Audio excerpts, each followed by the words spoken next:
what's that like? Just generally, not even preparing for a scene, but just having the coordinators and the you know the fight guys working with us. I mean, usually when we train, like it's a lot of like boxing drills or like that, and they stretch us like crazy. And then for something like the season, I just remember we went in on Saturday and a Sunday and just drilled it with Hito holding his camera just over and over and over and over until like all the stuff was like one huge machine, and we could just do it with those. But it's fun. I mean, I will say they make us feel very confident in whatever we're doing. Like if we can do it, or they think we can do it, they get it. We can do it. And that's something I really like applaud Hito and Jino for, that I always feel comfortable with them. Yeah. I mean, we see, like, if we're going to do a fight, if you have an upcoming fight, what the stunt guys do is they'll do what's called a pre-viz, where they'll get their stunt guys together, right? And they'll have each of our characters' stunt person, and they'll actually choreograph the whole fight. They'll put it to music, and we get to watch it as the actors and see our stunt guys do it, right?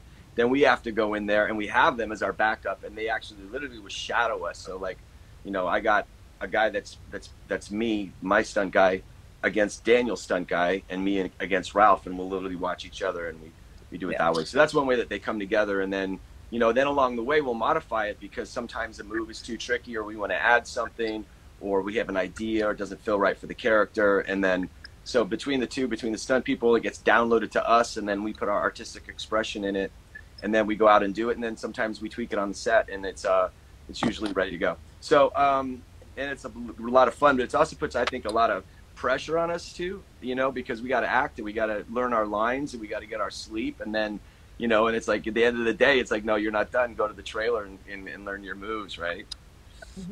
Okay, here's one for Jacob. It should have been for Sholo, but why is Hawk so hot?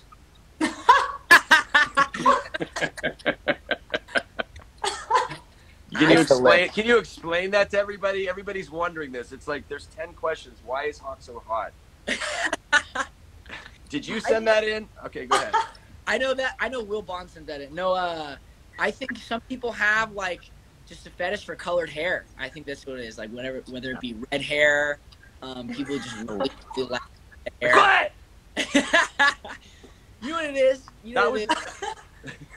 I feel like I fetish for red hair. It's like, yeah, you're like the Jessica Rabbit of our show. Oh Lord, you're like the Jessica Rabbit of Cobra Kai, right? I'm gonna put that in my bio. I'm sorry, Gianni. I know you wanted that role, but. You guys ever mess around or get into trouble on the set? They're specifically targeting Jacob and Sholo, but I think we could definitely include Peyton in this one. Yeah. I would say for sure. Between those two, like just having to witness those two. I think it's good. Life is too short to keep it so serious. Whereas, yeah, whether it's me accidentally punching Jacob in the face and giving him a bloody nose, or whatever it is. Yeah, those fun moments. Yeah, those fun moments. It wouldn't be a karate show without some bloody nose. Get the set on time.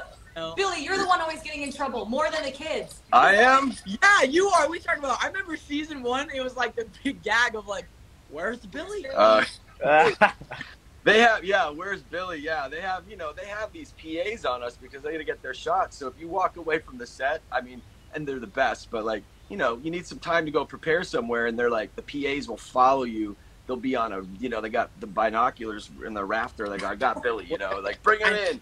No, that's not it. Billy's always 10-2ing. That's what it is. All right. You guys can look up 10-2. Let's see what else we got here. I like the question person. I think that's great. You like that I'm the question person, yeah. I like that you got. Yeah. Which scene's your? All right, here's a good one for a character. Which scene was your favorite, or which scene would you say was one that really defines your character? Like, let's get to the guts of, like, the character here for a second. Like, what's the scene that when you think back on it, it's like that really is kind of the core of who this person and who this character is? Or what scene was your favorite to define your character? All right, Peyton, go first. My favorite scene, I just immediately, my mind went to the scene I had with Mari with Sensei Kreese when he comes to Tori's apartment to get her to come back into the Cobra Kai dojo. And that was one of my favorite scenes to film. I think just because, you see so much, with like Kreese's backstory that season and like really getting to know him and seeing like not, the becoming of the villain and, the sort of parallels and like Tori finding a sort of home and like a parental figure in Kreese. I feel like that is a big moment that sticks out to me for Tori. Yeah, I love that scene. Jacob? What about you, Sholo? My favorite scene, I mean, honestly, I've said this a few times, and it's just because it truly is the scene with Billy in the burger shop. I think is one of my favorites. My favorite fight, though, is with Jacob in Coyote Creek. That was definitely my favorite fight to film. It was like, I don't know, ever since I met Jacob and we just like clicked right away, it was like, wouldn't it be so cool if the two Cobra Kai boys fought each other? And then finally, it happened, and I think we were like ecstatic. That was like a dream. So, and it ended up coming out really good. Shout out to Dante. He did some. He made me look pretty cool. I'd say for me, it's definitely when Eli's first in Cobra Kai and Billy, you just are so ruthless and just pick on. Get off the spectrum. Yeah, I think that's like for the character. I think that's probably the most developmental scene. But yeah, I definitely have to agree that the fight in the woods is like my favorite scene of Cobra Kai, just because I'll go fought my bro. Yeah, because we would always talk about like, dude, it'd be so cool if we fought this and it. Oh, Peyton didn't want to be here anymore. Wow, she was like, all right, these guys are talking. I'm gonna re-invite her. That's probably bad. That's not acceptable. She's not done. Yeah, I think her Wi-Fi went out. So I got a good one for her when she comes back. Watch this. So much time on Pinterest. All right, watch this. I hope she got. Hey, there you are. That's okay. We all did our. The next one was do your favorite animal noise, and we all did ours when you got off. So, what's your favorite animal sound? What? Pick your favorite animal and make that sound. Okay, I'm just. No, we did it. Yeah, we did it. What? Yes. What's yours? No. Don't do it. It's a setup. All right.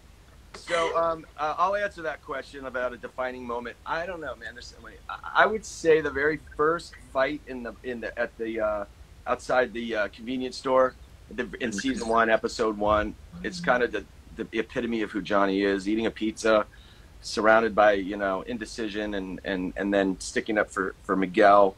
That's kind of the because Johnny hasn't used his karate in all these years, and it's the first time he pulled it out. And he kind of did it tentatively. He did it almost to protect his car as much as he did it to protect Miguel. And that's to me the key into him and kind of where he lives. He's kind of still trying to figure it out and getting in a lot of trouble. That and the fight between Sholo and Jacob. All right. So here we go. Kind of getting close here. Let's see. Hang tight, everybody. Let's see. All right. If you had the option to be another Cobra Kai character,